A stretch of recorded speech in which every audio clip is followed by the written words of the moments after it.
Dice Company contains fantasy violence, mature themes, and unapologetic bickering. No feelings were hurt in the making of it, but listener discretion is advised. Dice Company will always be free, but it's not free to make. Please consider supporting us on Patreon or Apple Podcasts and get access to our weekly roundtable show Extra Roll. Just follow any of the links in the show notes for this chapter.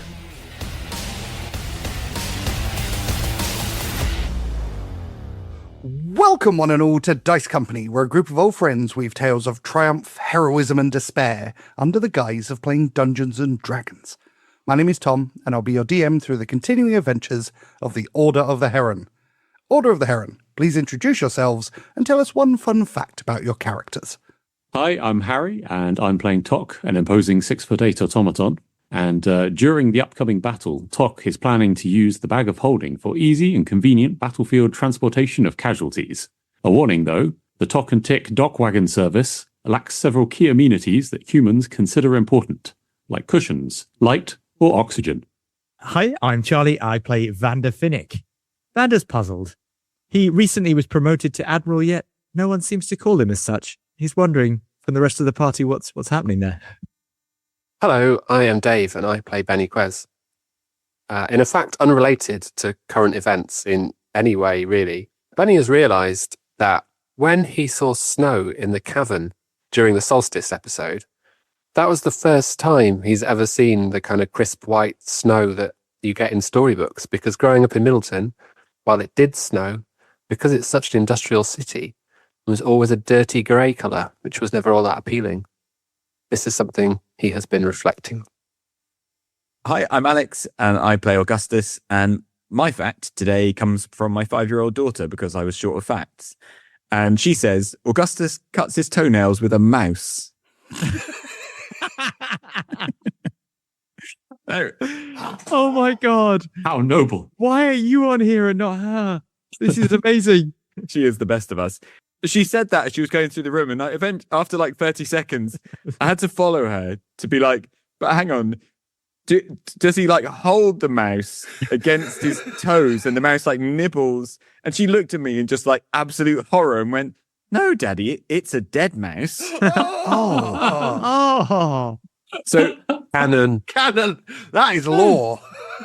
yeah, I mean, our cats catch quite a few mice and leave them on the doorstep, so maybe she sees dead. I mean, kids just take everything very literally, so somehow that makes sense in the mind of a 5-year-old. But yeah, so Augustus cuts his toenails with mice and will not be taking any further questions on the subject. Well, the media line's smart, I'll give you that. Yeah, he refers you to his previous answer and thanks you for attending his press conference. And if I'm angry, it's my own fault. Yeah, get it. Hooray! Remember, the true soldier fights not because he hates those in front of him, but because he loves what's behind him, as we might discover in the next chapter of Dice Company.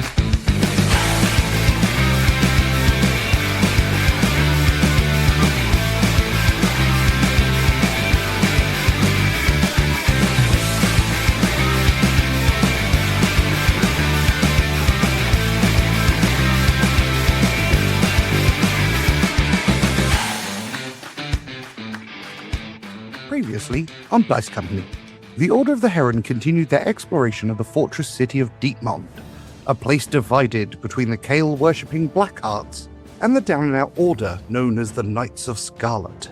The party split, with Vander causing chaos in the Temple of Kale and alerting Warden Knox and the Sisters of Mercy that their secret plan to incapacitate key figures had been discovered. Meanwhile, Augustus successfully attempted to inspire the down-and-out commander of the Knights of Scarlet, Bastian Ironsteiger.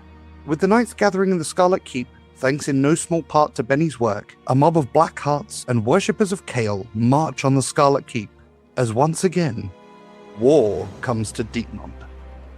Tock and Vander, you are currently marching north to the Scarlet Keep, with Vander still invisible and sat atop Tock's shoulders. What's around us as we run through the street? It's a busy day and the streets are brimming with residents of Deepmaund going about their daily lives, shopping, apparently completely unaware of the impending battle. I am looking for any place that, this is going to sound strange, sells musical instruments. Not where I thought this was going. Excellent. Please give me a perception or investigation check. 16. There are many stalls on the road in which you are walking, and you do notice one stall which has a variety of musical instruments. Everything from lutes to violins to flutes to bagpipes to guitars, even a very small handheld organ. Vander, though he is invisible, leans forward to Tock's ear. Tock, I know time is of the essence, but I need to make a quick stop. Is it your biological functions, Vander? Certainly, Tock. Yes, this won't take a moment. And Vander alights from Tock. I was going to say Tock will kneel down to make that easier. Vander falls to the ground because I jumped the gun there. You are now off of Tock's shoulders. I stealth over to the music stand, and my aim here is to half-inch the bagpipes. So he's going to have a sleight of hand check. Can I have it at advantage because I'm invisible? You can have it at advantage, yes. Yes. 17. With the vendor looking the other way, Vander is able to snag the bagpipes off of the table. I make my way stealthily back to Tock and get back into my place, which I'm assuming Tock will simply physically feel. And then Tock will stand back up and make his way quickly towards the gates. Vander, I hope your delay was profitable. I suspect battle will be initiated soon with the Blackhearts. I have suggestions for strategy. Please go ahead, Tock. The gatehouse. If we close the gates on a mob, divide the group, the Knights of Scarlet could charge and eliminate the vanguard. Augustus favors a charge. A fine idea, Tock. At least for the beginning of our stand. Agreed. Bennie, just down the road from the other two, you're moving quickly through the streets under an illusion which makes you look exactly like Halfir, the tiefling cartographer. Behind you, a mob is making its way through the small gods district, but you have managed to get ahead of them without them noticing. I have. Well done me. Realizing that it's no longer particularly useful, he dispels the disguise self and returns to his regular form. I'm going to keep moving, but as I do, I'm going to grab a scrap of paper from one of my pockets, and on it, I'm going to write, "They're near." And then I pass that to Missy, who flies up into the keep to drop that note to Augustus. You scribble the note and place it in Missy's beak, and she takes flight into the air, heading north. On her way, she quickly notices the familiar 6'8" form of Tock marching in the same direction. She flies into the keep and finds Augustus surrounded by the Knights of Scarlet. She lands on his shoulder and drops the note into his hand. Augustus looks at the note and shows it to Ironsteiger and Captain Kane. They draw their weapons immediately, and Ironsteiger says, "Men, the attack is coming now. Prepare yourselves." Ironsteiger, can I suggest we bar the gates for the time being until we see the strength of the enemy? So we should raise the drawbridge. I think so. Very well. You heard the man. And 2 Knights of Scarlet run off to lift the drawbridge. Tock, you march around the corner with Vander on your shoulders towards the gatehouse, and you see Bennie sprinting in the same direction. I'll alert Bennie to our presence by saying, "Bennie." Right, Tock. Is Vander with you? Yes. Good stuff. Got a plan? Indeed. We will ascend to the gatehouse and drop the portcullis once their force is halfway through, thus dividing and conquering. Sounds sensible. I'll be with you. I would find that to be acceptable. Giddy up then, Tock. Tock will giddy up, so he's going to go for the stairs to try and climb up into the gatehouse, and is hoping that the gatehouse can be sealed and fortified from the inside, as is would be traditional for castles, because then once people break in, you've got a tower to... Absolutely. You head through the unlocked, open and unmanned doorway to the outer gatehouse. On the inside is a lockable mechanism and some wooden bars which can be slid over to form an extra level of defense. Up the stairs are 2 wheeled mechanisms which can be used to lower and raise the inner and outer portcullises. Bennie, if you would watch for the progress of the Blackhearts, I will lower the portcullis at your word. Okay, so what, we're looking for about half in the inside, right? You will have to use your judgment, Bennie. Okay. Maybe I can be of assistance. Says the invisible person stood next to you. What are you saying about my judgment, Vander? I was referring more to the fact that I am rather hard to detect at the present time. Fair enough. Excellent. And Vander strolls out onto the battlements, looking calmly down over the cobbled stones below. While this is going on, I'd also to like Missy to be flying around, giving us a quite literal bird's eye view of the fight. She is therefore the first to see the mob turning the corner and marching towards the outer gatehouse, led by Warden Knox and the Sisters of Mercy, who form the tip of the disorganized spear of attack. Behind them, a group of Blackhearts, religious zealots, and even some city folk march up the narrow path towards the gatehouse. Vander, stood atop the ramparts, you can see the mob in all its chaotic glory, but they are unaware of your presence as you watch Knox, the Sisters, and the front vanguard head through the narrow gap beneath you. Okay, so to be clear, I've got Knox first, Sisters of Mercy next, mob third. So when Vander's looking down, he's going to tell Tock when to drop the gatehouse gates. My aim is to do that when Warden Knox and the Sisters of Mercy are on the inside, and I want to catch the first section of the mob between the two gates in the killing zone. Waiting for the exact moment, you message Tock. Let it fall. Tock will use a serrated blade to cut through the rope and let it drop.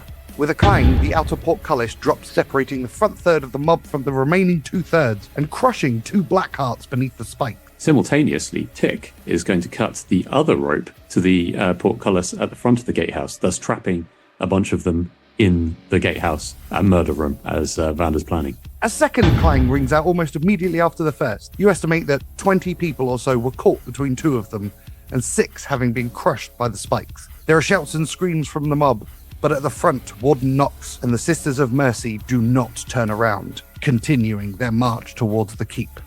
And how many people got through with them? Around 40 fighters are now trapped between the outer gatehouse and the Scarlet Keep. Having spotted that the group is more of a rabble than a impressive armed force, I am going to use shape water to turn the moat blood red with the aim of terrifying the less committed members of the group. Oh my god. Yes. You know how people say, like, danger's my middle name? I'm pretty sure Bennie's middle name is psychological warfare. Yeah, it's Vander's first name. With a twist of your ring, the moat around the keep turns a deep scarlet colour. Around 20% of the mob look suddenly panicked at the change. It begins to fray at the edges under the psychological attack of Bennie Quez. Meanwhile, inside the Scarlet Keep itself, Augustus, the drawbridge is up, you can hear screams and shouts on the other side of the moat, and Warden Knox and the Sisters of Mercy are looking for an entrance to the sacred place. Augustus turns to Ironsteiger and Kane and the 30 or so Knights of Scarlet behind them and says, Knights of Scarlet, I stand before you as a pretender, recruited to your noble order this very day. I make no claim to know you or your customs beyond the stories I read as a child far across the sea. But I see an ocean between you and the men you ought to be, the men you long to be. You've been plagued by doubts and difficulties, assailed by enemies that rarely show their true face.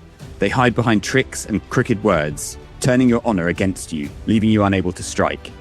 But evil always overplays its hand. Your enemies have feasted on their own lies, convincing themselves that you are finished, weak, divided, a relic of the past. And so, after so long drinking this city's blood, these leeches now dare to slither in the open. In fact, joy of joys, they now mark these very gates. And Augustus turns and thumps the inside of the gate with the hilt of his sword. In doing so, they give you a glorious opportunity, the chance to pit your story against theirs. Which is true? Who are the Knights of Scarlet? Ghosts of the past, doomed to fade from this world? Or merely a sleeping dragon ready to breathe new fire? Let us open these gates and settle the matter once and for all. An almighty cheer echoes around the keep as the knights raise their swords in the air. They are ready to fight. They are ready to die for the city. Augustus, with a twinkle in his eye, turns to Ironsteiger and says, Commander, do you ride? I am a trained knight. I can ride. Do you have a horse within these walls? We have stables. We can certainly get horses. Then get a horse.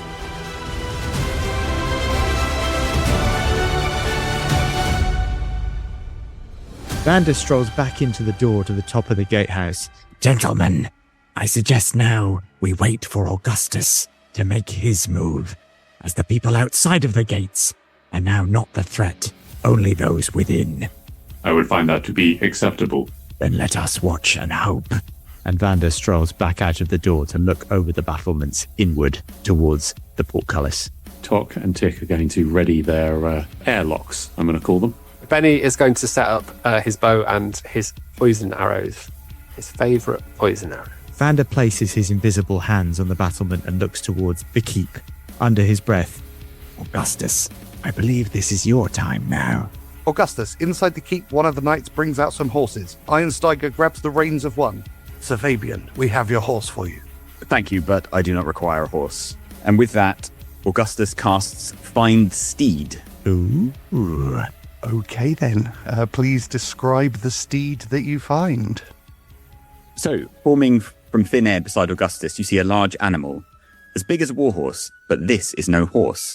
The legs are thin, with enormously knobbly knees. The body is large and shaggy, culminating in a single gigantic hump. This is a camel, or more accurately, a dromedary. This is Jenny. Her mouth contains a baffling jumble of teeth, sticking out in mathematically impossible angles, barely contained by slobbering gums that flap like sails in the breeze. It's hard to read the emotions of a dromedary, but, brimming with a puppy-like exuberance, Jenny looks utterly delighted to be here. Well, they won't expect it. They won't expect it. No one expects to fight a war camel. Yep, we're about to hump our enemies. Ironsteiger watches as Jenny materializes next to Augustus and he drags himself onto her back. That is a fine steed you have there, Sir Fabian. Give me an insight check. I don't think I want to win this insight check. 19. He is lying. I give a somewhat scornful look at his stupid horse, but I don't say anything negative because I feel like that would ruin the momentum of the occasion. I want to know the story behind Jenny. I appreciate now's might not be the time, but... Jenny's backstory. A book coming to bookshelves soon near you. You look down at Ironsteiger's mount and can't help but notice the similarities between it and Mr. Pippin. Low blow. A pang of sadness. Augustus's emotional range does include sadness, and he feels it now. Ironsteiger turns to you. When you are ready, give the word. But he looks to whoever's kind of holding the gate and gives a nod to Ironsteiger and then a nod to the gatekeeper. Bennie, Tock and Vander, you watch the mob keenly when your eyes are drawn to the drawbridge of the Scarlet Keep.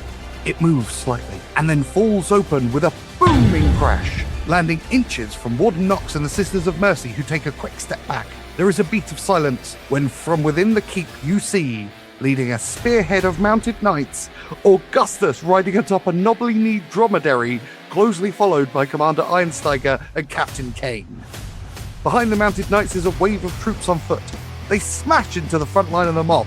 Warden Knox and the sisters sidestep the charge, allowing those behind to take the brunt of the impact. Augustus obviously yells, "Turn off Leah!"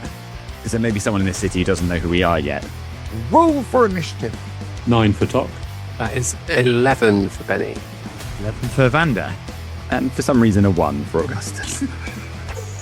You guys will all get a surprise round, but Warden Knox will join you because he cannot be surprised. And actually, it's Knox to go first. With his mighty double-handed greatsword drawn, he attacks one of the knights on horseback. There is a swish of metal as he brings the attack down on the back of the neck of a horse, killing it instantly.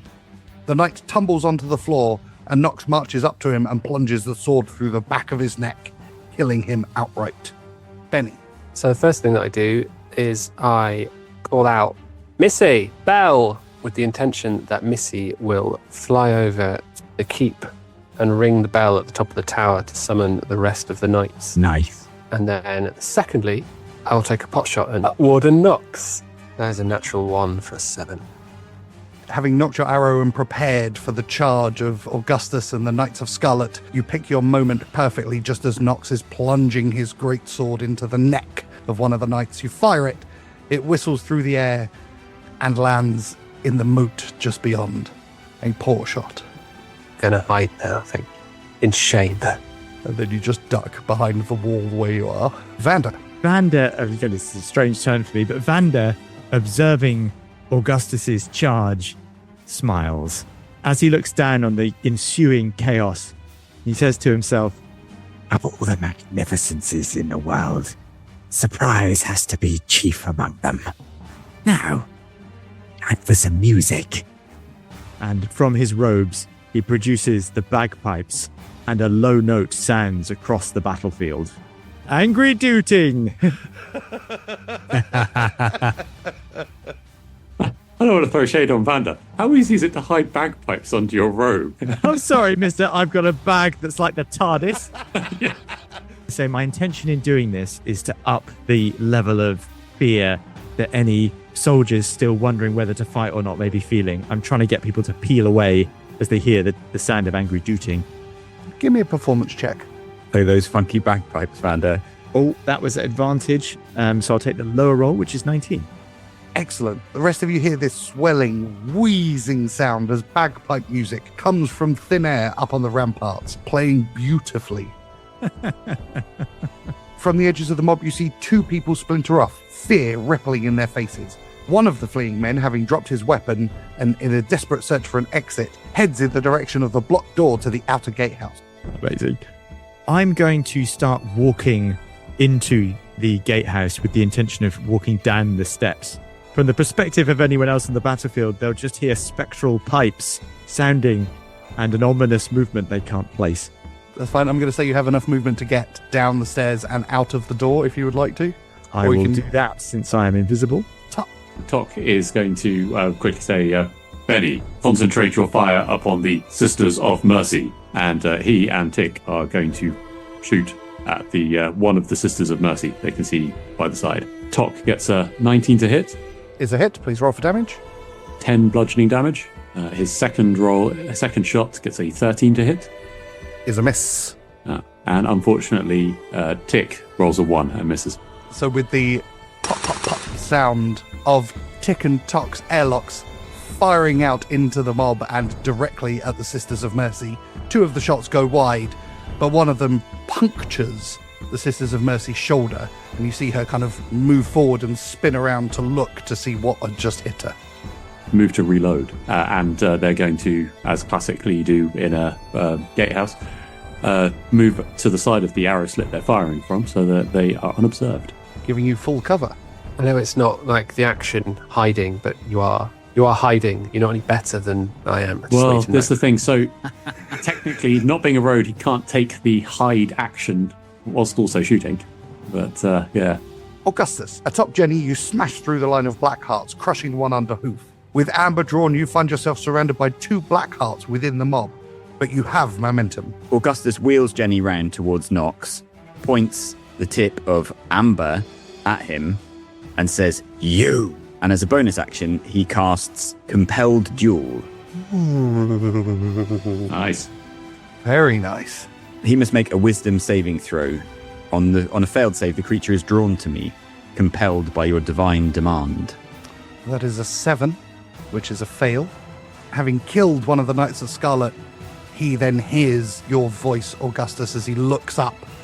He pulls his great sword out of the neck of the Knight of Scarlet as you wheel Jenny around and head straight towards him. You may attack as well. So I will attack him with Amber, the rapier. That is 11. You move at speed towards him, draw Amber back and swing at him, only for him to draw his greatsword up, and with a clink, the two swords meet as your attack is deflected. I now have 2 attacks. Oh, hello. Hello. What a paladin. What I'd like to have You can't say it yourself.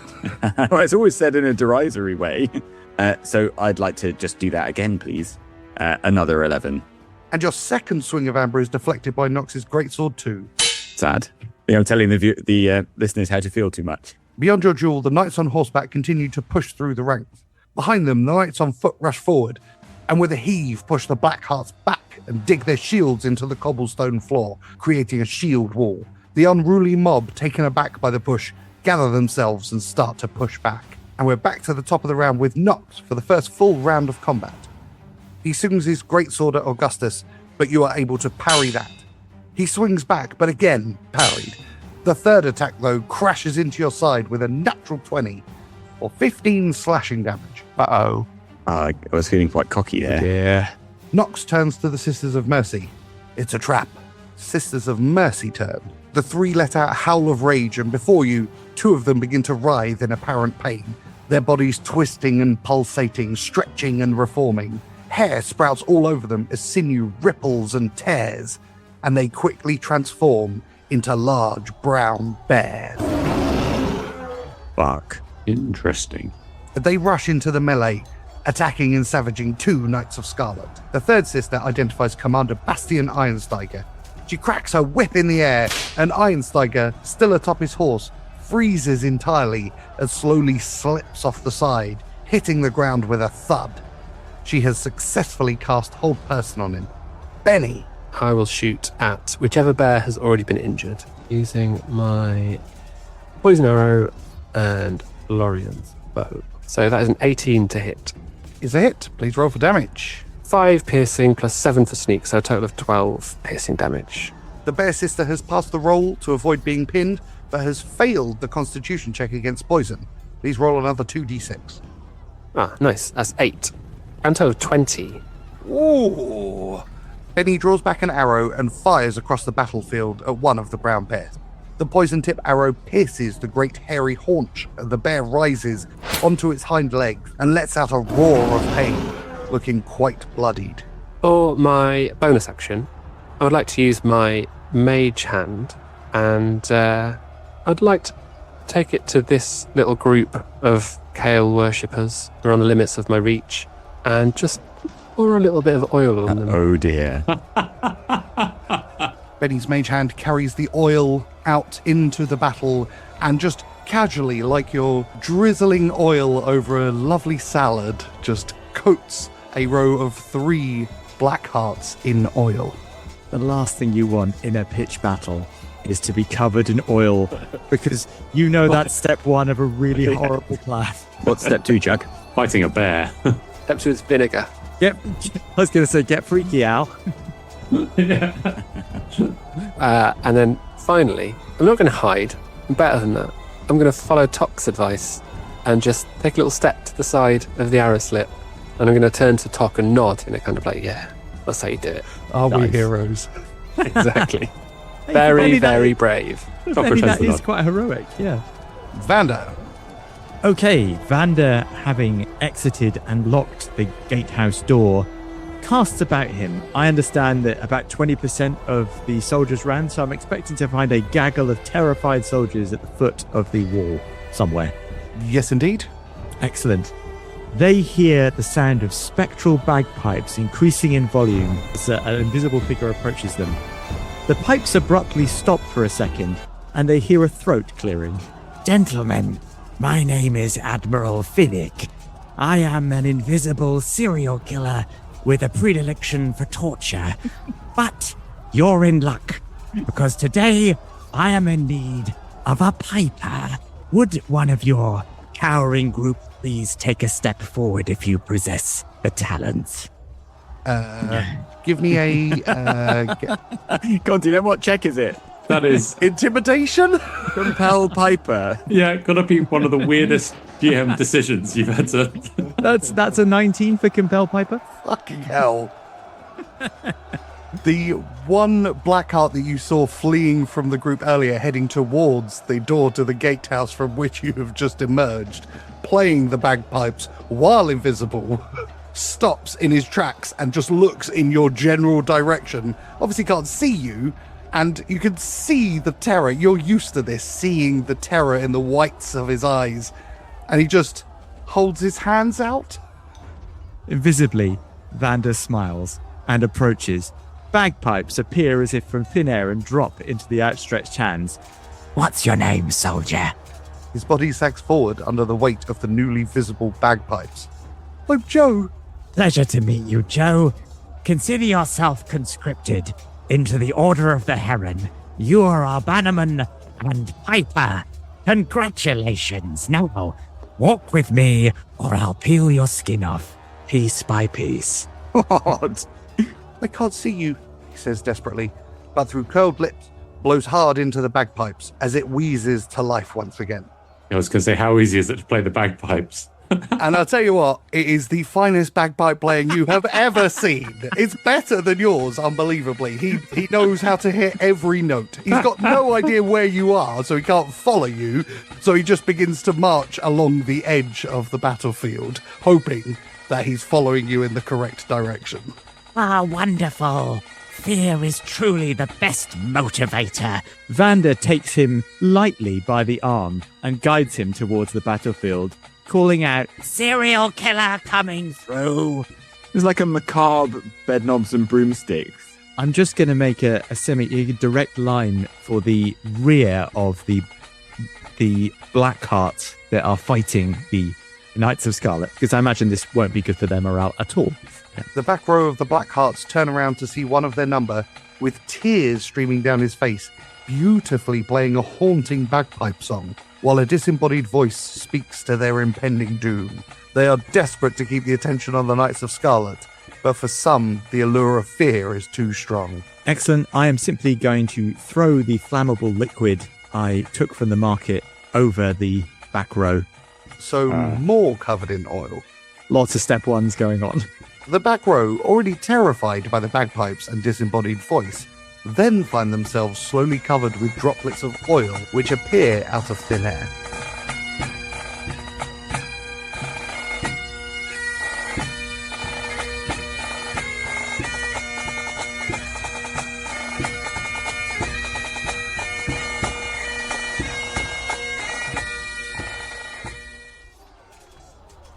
Tock and Tick. Okay. Tock and Tick are going to fire their airlocks at the... It probably makes sense to follow Bennie's lead. So they're going to fire at the brown bear that's already damaged on the left. Tock rolls a 10, which I assume misses. He then rolls a 27, which is unfortunately still not a crit. That was a 19. You'll be surprised to hear that hits. For 11 damage.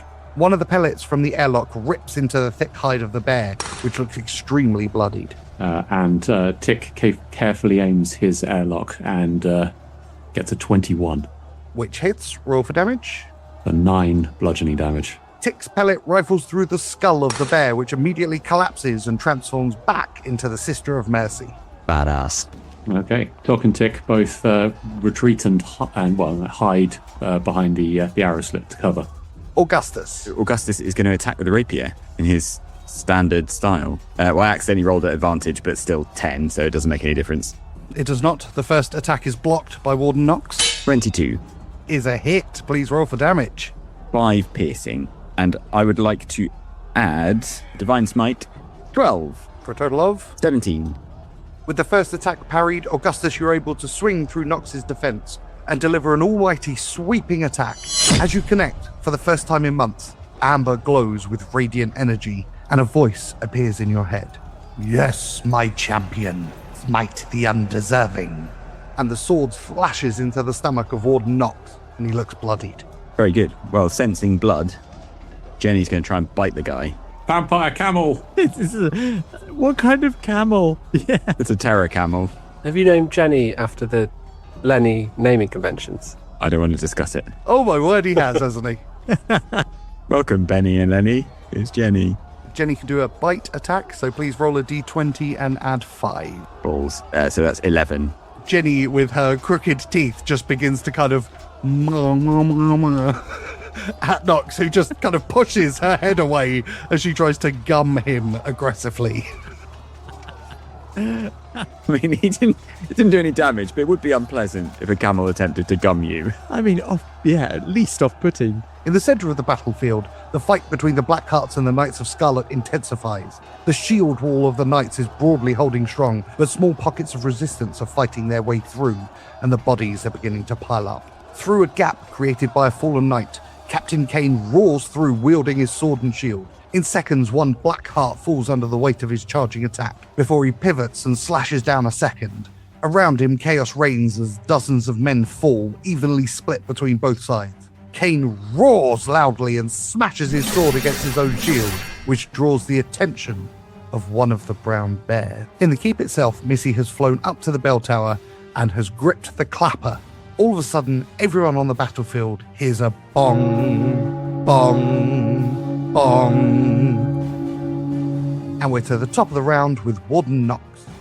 Having taken so much damage, Knox reaches into a satchel and pulls out a sludgy substance and rams it into the wound, taking a sharp gasp of air at the same time, gaining a second wind.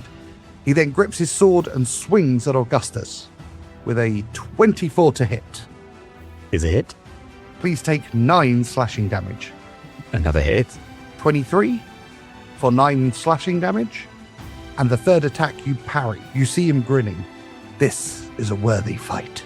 The injured bear sister rips her way through a Knight of Scarlet, splattering blood all over the cobblestones, and then moves directly towards Captain Kane. Come on, Captain Kane. As she leaves the defeated knight, another slashes at her haunches for 6 slashing damage. The human sister slits the throat of a knight and steps towards the still paralyzed Commander Ironsteiger. Can I do my old classic and ask how much damage she just did? She just did 18 damage. Jesus. Is it absurd for me to use Rebuke the Violent when I'm literally in a fight? I mean, it's ironic. I don't know if it's... So I would like to Rebuke the Violent. They have to do a Wisdom saving throw. 7. In which case she takes the full damage, takes radiant damage equal to the damage she just dealt. Very nice. Having killed one of the Knights of Scarlet, you see her suddenly bend double as glowing appears around her eyes, and she grips the side of her head and screams in pain as you feel the divine power of Tyr flowing through you for the first time in months. I wink at Warden Knox. He winks back. Oh, shit. A worthy opponent at last. The third sister, while maintaining her concentration, steps between fighting Knights of Scarlet and Blackhearts, her eyes fixed on the door to the gatehouse. As swords clash and swing around her, she continues her focused movement. That's terrifying, which is running through the battlefield, like between soldiers. And Did she take any attacks of opportunity there? Or? As you look from your place in the gatehouse, you can see blood pouring down her arm from a fresh wound. She has taken 9 slashing damage. She's the one who's concentrating on hold person on Einsteiger, right? So that's concentration checks. She passes her concentration checks. FYI for the rest of you, every time you take damage, it's another at least DC 10 concentration check. So lots of little hits. Bennie. So the first thing I'd like to do is move over to this window to just glance at what the situation is outside of the keep area. Outside, you see the remainder of the mob they've lost a bit of their verve since they were marching through the streets, now unable to actually get through. There's kind of some half-hearted attempts to actually push through the portcullis, but you've noticed at the back a large swathes of them from the back are starting to kind of just peel off and head back into the city. No sign of the Scarlet Knights yet, though. Not yet. In which case, I'll come back and shoot at this sister here. So that's an 18 to hit. Is a hit. Please roll for damage. So that's 8 piercing plus 8 for my sneak attack, so a total of 16 damage. Bennie, please tell us a story. Ooh. Yeah. nice. So Bennie aims his bow through the arrow slit at the top of the gatehouse and picks out one of the 3 Sisters of Mercy who's on her way towards Commander Ironsteiger. She's so intent on her progress towards him, she never notices the arrow going through the side of her head and dropping her to the ground. One down. Oh, like my mage hand, now with a tinderbox. We're going to do it not that quickly, because presumably these people know they're covered in oil, and now they're just seeing a tinderbox coming towards them lit. Nope, they're not paying attention to the tinderbox. Well, unlucky them. I tried to be nice. Presumably, some of the people on the battlefield can see the horror that's going on. These Knights of Scarlet are kind of just watching, stood still as this tinderbox just floats slowly in the air. Please roll 2d6. Oh, the worst thing is the first one to go on fire is going to set his friends on fire. That's 9. Oh my god. Okay, can I have another 2d6, please? Just 5. And a third 2d6, please. 10. Bennie carrying the tinderbox over to the first Blackheart as he suddenly erupts in flames. You can see him screaming and shouting, and he turns to his friend to grab him to put him out, setting him alight too. The 2 then stumble backwards into the third, who goes up like a bonfire, falling to the ground dead from the impact of the flames. These 2 remain on fire and will take damage each turn that they are on fire. I'm going to duck to the side of the arrow slit and call it a day. Vander. Vander's invisible eye twists in the direction of Bennie's efforts and he smiles appreciatively, as great minds clearly think alike. Vander, whilst guiding Joe around the battlefield, calls out to the soldiers who have been doused in flammable liquid. Run away, screaming boys, or play the piper. I am going to lean over to Joe the piper. A moment, please, Joe. What do you want? Do you have a tinderbox? No. You see, that is unfortunate for you, Joe. Why? Vander hands over his tinderbox. Joe, with bagpipes under one arm, suddenly finds a tinderbox in his hand. What do you want me to do? Now be a good boy, Joe, and burn your friends for your old friend, Admiral Finnick. Give me a intimidation check, please. Have it at advantage, though, for the continued psychological assault on this poor boy. It is a natural 20. That is a 26. Joe's about to do terrible things. Joe, having hung the bagpipes over his back for a moment, wanders towards his friends, who see him coming and draw their swords, and all completely miss in attacking him as he approaches, lights the tinderbox, and sets fire to the man in the middle covered in oil. Can I have 4 lots of 2d6, please? Okay, so that's a 9, a 5, a 3, and an 8. All 4 go up in flames and begin screaming. They're sort of looking at Joe, like pleading with him, asking him why he's just set them on fire. Why have you done this to us? None of them die, however, but all 4 are on fire at the moment. Okay, This is where I leave you, Joe. I wish you the best of luck and Godspeed. and Vander makes his way around the edge of what presumably is going to be quite a gory end for Joe. Quite enough of that. I'll simply take my movement then. I'm skirting around the edge, and I'm coming to support Augustus. I've realised that the music for Vander is all of the album Murder Ballads by Nick Cave and the Bad Seeds. I do demand that the DM does to tell us what happens to Joe, though. I'm fascinated to hear his story. When I feel like he was a hauntingly good piper, so he has a nice story up to now, but it feels like his story is about to end in a fiery torment. Fiery bagpipes. Presumably his friends have seen him play the bagpipes up then burn 4 of them. I can't believe that's going to go unanswered, but we'll see. We'll see in the next exciting installment. Piper Joe. There's a possibility that they're so baffled by his enthusiastic bagpiping followed by fire attack. I mean, it would be difficult to figure out what your buddy's up to, wouldn't it? It really would. He's in a real pickle. Tock and Tick. Okay, so Tock has just seen one of the Sisters of Mercy push her way through the battlefield towards the door for the gatehouse. So Tock and Tick both are going to aim their airlocks through the matriculations of the gatehouse. If I could just stop you for a second and say bravo on the Yeah. use of matriculations. That's a I mean, you've won. You've won. Word chess. We're not topping that. But the opposite of bravo for not jumping on her head from the battlements. I would, but falling damage is no joke in D&D. Well, if you land on a nice, soft druid. Then you both take damage. I suspect she's coming up here. I love how we can't do a single word of like ship or boat terminology. Get us onto gatehouses. We've got it all.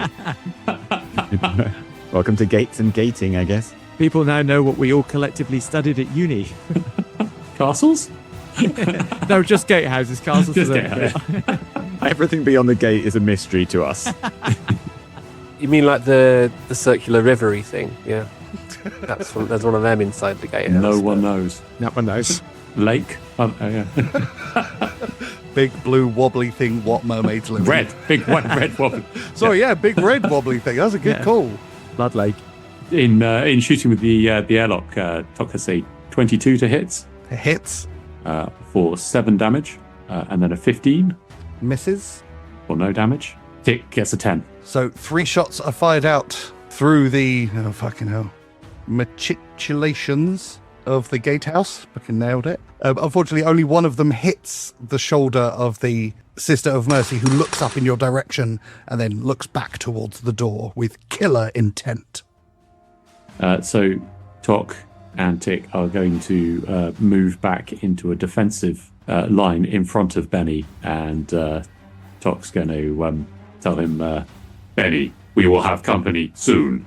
Augustus. Okay, I would like to line up a thunderous smite, please.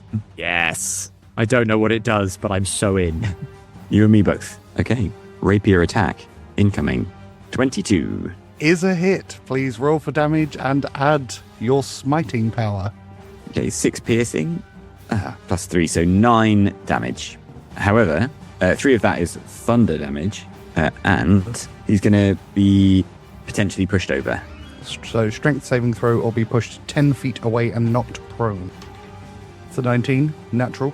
With an almighty boom, the rapier strikes against Warden Knox and it fills the air so all of you can hear it as your eyes are drawn towards Augustus. Warden Knox takes the blow and you see blood is now seeping over his dark armor underneath his full plate. And he kind of almost drops to one knee, but then steels himself and stands back up. Well, in that case, Augustus is going to hit him again. He doesn't like these people who keep getting up again. 21 with the rapier. It's a hit. Please roll for damage. 10 piercing. So with the advantage being the expert duelist that Augustus is, he pushes against Knox, who is very close to teetering to one knee, and slashes again at him with amber. And Jenny looks very crossly at the naughty man and tries to bite him again. Please roll to hit. Fierce gumming. 17. Is a miss. I was sure that was going to be a hit. Once again, her toothy maw wraps itself around his elbow and just sucks away as he kind of pushes her head away. Desperately trying to maintain the seriousness of this one-on-one fight. I'm so Team Jenny. It's unreal. Desperate for her to steal the kill. And him having like 1 hit point left. Suck him like a wine gum, Jenny. And I can't believe I'm saying this. Is that the end of Jenny's turn?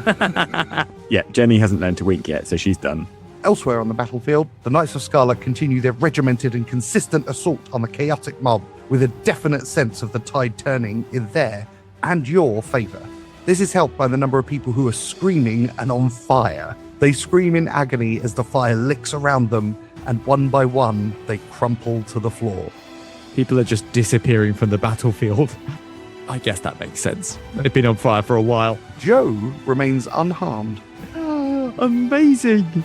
Yeah, all the people who he just really badly let down are dead, so it's basically a clean slate for Joe. So is he taking up the pipes again? I guess he doesn't know where Vander is. No, you've left his side, and so he's just stood there in front of the charred corpses of his former friends with a bagpipe over his back.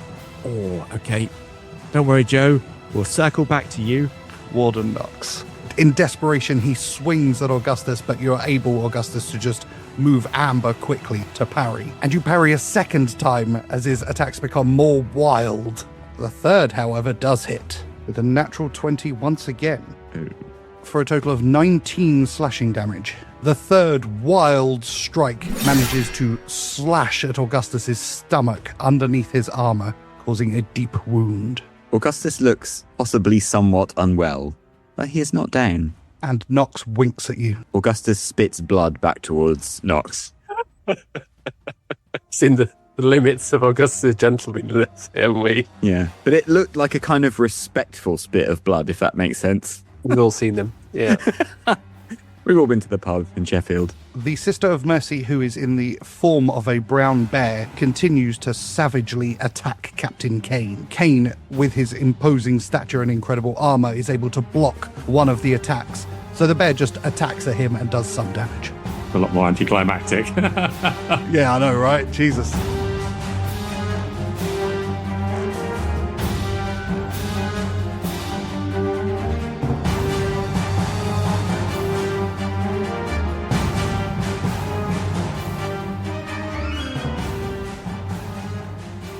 Tock, and Bennie, with your eyes firmly fixed on the door where the other Sister of Mercy is attempting to gain access, you begin to see the metal rivets and the handle and the lock begin to glow as the metal melts. You then hear banging as she attempts to smash her way through the wooden bars, but is not successful. Harry?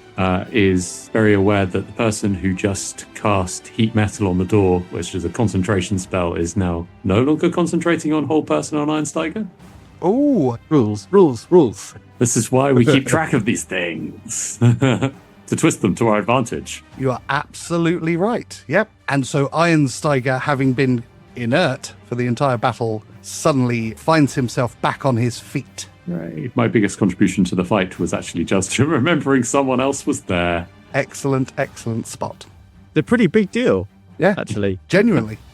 Benny, Once again, I'd like to look into the main square to see if the Scarlet Knight forces are incoming. from the back of the now disintegrating mob of Blackhearts, you see a number of Knights of Scarlet have appeared from all directions and have started to hack at people who are running away. The mob looks in danger of collapsing under the weight of the attack from behind. So, what I would like to do is I'm going to cast Silent Image. Benny has been as a reader and is familiar with many monsters from story and lore. Benny's going to summon up the image of a carrion crawler on the wall outside the gatehouse. A carrion crawler is a huge worm that feasts on corpses, and they can crawl along the ceilings and walls. So it's going to appear to be crawling down the wall towards the remaining Blackhearts. Amazing. Just incredible. Remind me to never ever get on your bad side.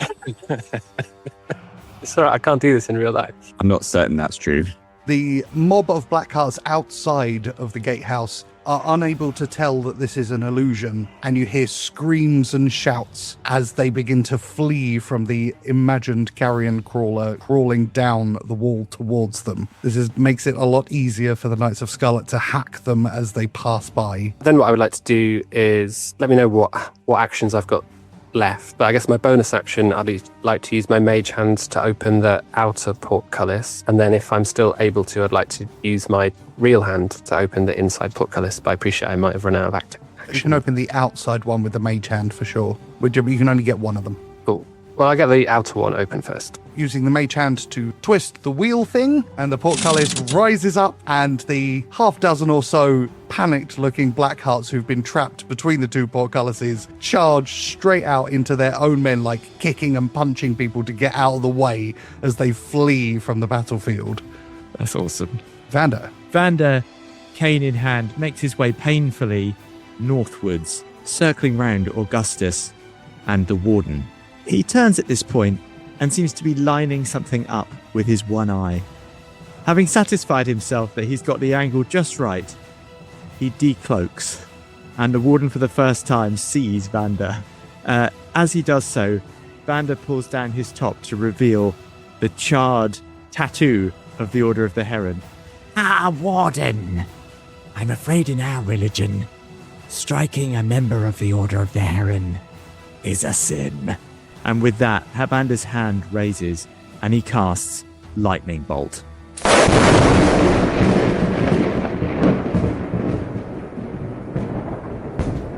You'll notice by the line, Dom, that I've managed to line up the Warden and the bear. I assumed, like often, that most drawings are related to something that Harry's trying to figure out for Tock, so it didn't occur to me that the line you were drawing related to your fucking lightning bolt. Good deception, Hazmat. I contributed. It's a dexterity saving throw for everyone concerned. They all fail. Ugh. Here we go then. It's not going to go well for them. 8d6. 27. With his hands raised in the air, the crackle of lightning extending and rippling around his hands, Vander lets out a blast of lightning which goes straight through Warden Knox. You see his body kind of lighting up blue as his eyes flash under the assault of this spell. The Sister of Mercy, who has changed into a bear, is swiftly changed back into her normal form, and 4 of the Blackhearts are completely obliterated by the spell. Nice. Warden Knox falls to one knee, and you see the crackle of energy around him still, but he wipes his mouth away, stands up, and looks at Augustus. You fight as a coward. Very nice.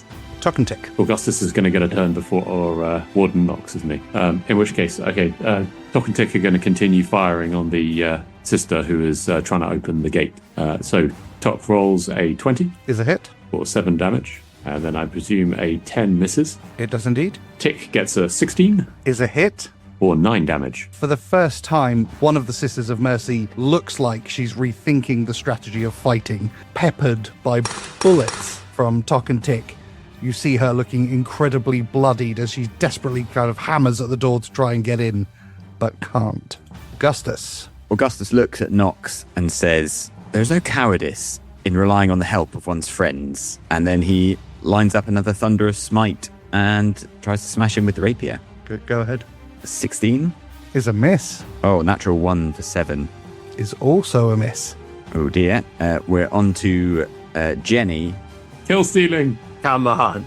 Come on, Jenny. Augustus, having talked about friendship, swipes twice with Amber, but Nox is able to wildly deflect both attacks as he coughs up blood. Jenny kind of wheels round to look at Vander, wondering who this new friend might be. And as she does that, she aims a wild kick at Nox with her back leg for a 9. It's a miss. Fucking hell. Oh, Jenny. Dromedary. You take that back. The forces of the Blackhearts are crumbling under the sustained attack from the Knights of Scarlet. Now, with Commander Ironsteiger cutting a swathe through them, having lost the paralysis. With the opposition forces failing, most eyes fall onto the 2 duels, Augustus versus Warden Nox, Captain Kane versus the Sister of Mercy. Warden Nox, a firm believer in victory in single combat, drags his lurching body upright, wipes blood from his mouth and grips his sword in 2 hands. With a deep breath, he wildly swings 3 times at Augustus. The first attack is an 18. AC's 19. His first attack is parried by Augustus. The second attack, more wild than the first, is dodged. And the third ends with Augustus blocking it with his rapier, and a slight shift in his body movement sends Nox staggering to the side. But he is able to remain on his feet, blood covering his face and body, panting heavily. There's a full round of 6 attacks where neither side dealt any damage, which was, in the second half, very important for Augustus. The Sisters of Mercy's turn. The first, in combat with Captain Kane, but no longer in bear form, draws her sickle up and spins and slices twice at the Leonin. The first slash cuts from his forehead over his eye down to his mouth, and less than a second later, the second spinning attack slices at his throat. As blood pours out, he gurgles and collapses to the floor. Yo! The second sister screams in rage and kicks the door, and with a crunch, the door almost explodes into splinters as she marches into the gatehouse. But she does not have enough movement to get to Bennie, Tock, and Tick. Bennie. So I think Benny's going to back away as far as he can. Brave Sir Robin. So firstly, I want to kind of break my concentration so that illusion is no longer displaying. That's fine, you can just stop. And then I will fire a shot at the charging Sister of Mercy. There's a 16 to hit. Is a hit. Please roll for damage. 9 piercing. And plus there's the dexterity save, and I'm still using poison arrows. Just down to 1. She rolled Constitution save against the poison, but she actually got pinned to the ground where she is by Benny's arrow. You can see blood pouring from her mouth. Most of her defense has kind of disappeared, and she looks exhausted and battered as she stands there with an arrow through her foot. Lets out a shriek of rage. Benny is slightly panicked by the onrushing sister, but retains sufficient presence of mind to open the inner portcullis door. His mage hand. I'm under pressure. And that's the end of my go. The inner portcullis is opened. Vander. Vander, seeming irritated that his last attack didn't have the desired effect, takes a careful step back and looks again down the line of sight. Let's try this one more time. And again, his hand extends and he casts Lightning Bolt. And unbelievably, they all fail their dexterity saving throws. Please roll for damage. 33. Vander, tell us a story about all of the enemies targeted. Vander's hand extends and a shaft of blue lightning emanates from it, shooting towards the warden. He turns in shock to see a second attack coming from Vander, but reacts too late. The lightning strikes him dead in the chest, searing through muscle, then bone, and then through his organs, as the warden is thrown backwards out of combat with Augustus and skids across the floor, dead. The lightning continues, though, and explodes in a shower of blue sparks as it meets the Blackhearts at the other end of the battlefield. Everyone is treated to a flash of lightning as the two men slump dead to the ground. Usurpers! Your leader is dead. Time to run, I think, unless you want to join him. Vander calls across the battlefield. Except for you, Joe. You'll be spared. Our first conscript. Yeah. Oh, we've like weirdly press gang someone. Are we definitely the good guys? Yeah, I don't. I was going to say, it's really good to see how well Vander's bounced back from that urchin incident last week. So. I'm still, out of game. There's more coming on that. He hasn't bounced back. Spoiler. This is how Vander experiences heartache. Tock and Tick. Okay, Tock and Tick both stow their airlocks and draw longswords and charge the Sister of Mercy, either side to gain a flanking advantage. Tock's first hit is a 20. Tock, please tell us a story. Oh, okay, that just one hit, did it? She has 1 hit point remaining. Oh. Okay, arrow slits are sort of like widened on one part so you can get an angle through, and narrow on the other part so you can't climb through. Yes. Tock just sort of charges, attempts to grapple, and pushes the Sister of Mercy into the arrow slit, and then takes a step back and does a large sort of Spartan kick into the arrow slit to try and push her through. Can she fit? No. How is she dying here? Is she falling or being crushed? It's probably about 2.5 inch gap. I think she's being souped. The rest of you see a 2-inch slither of viscera just pushed through, like a piece of spaghetti out of a spaghetti machine. Bennie, the threat has been dealt with. It is safe to return. All archers to the spaghetti machine. In fact, Tock will use the remaining movement to move down towards the door. Bennie gives a very weak thumbs up to Tock. Looks absolutely appalled. It's going to be so bad for morale. I'm not sure the conjurer of carrion worms needs to be Augustus and Jenny. Augustus and Jenny would like to go round the back of this Sister of Mercy over here. Augustus will attack with a rapier. 10. Is a miss. She blocks with her sickle. 20. Is a hit. Please roll for damage. So that's 4 piercing, but my Thunderous Smite is still in play, I believe. It is indeed. Please roll 2d6, I think, is Thunderous Smite. So that's 6. So 10 total, including 6 thunder damage and a save to see if she gets knocked over. Augustus, please tell us a story. Augustus bowls up behind her, riding Jenny, swipes once badly, but on the backswing of the sword, just cuts her head off. There's an enormous bang as the thunder damage is done, and the head just scuds 40, 50 feet away and bangs into the drawbridge. And under the booming sound of the thunderous smite, the morale of what remains of the mob collapses. They begin to flee out of the open outer gatehouse doors into the streets of Deepmaund. Commander Ironsteiger sprints over to stem the wounds of Captain Kane and stabilize his second, as the remaining Knights of Scarlet cheer over and over again for their and your victory in the Battle of Deepmaund. And we will end it there.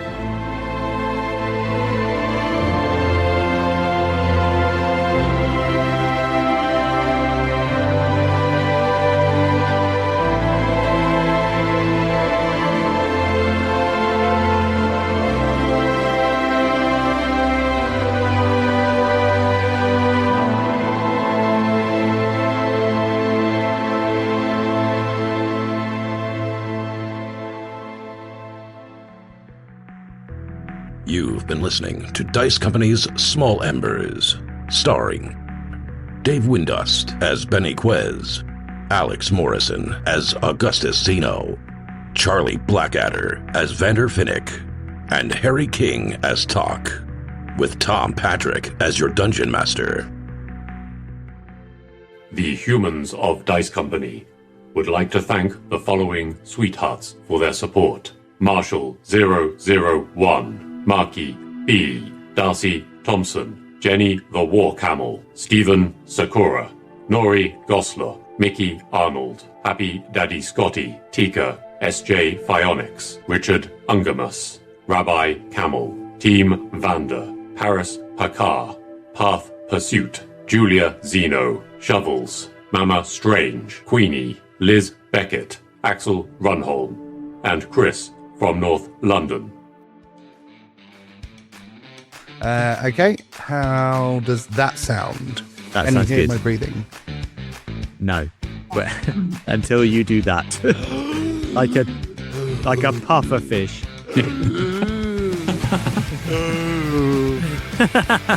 That's just normal breathing, is that okay? That's magnificent. I'm really pleased to be here. Hooray!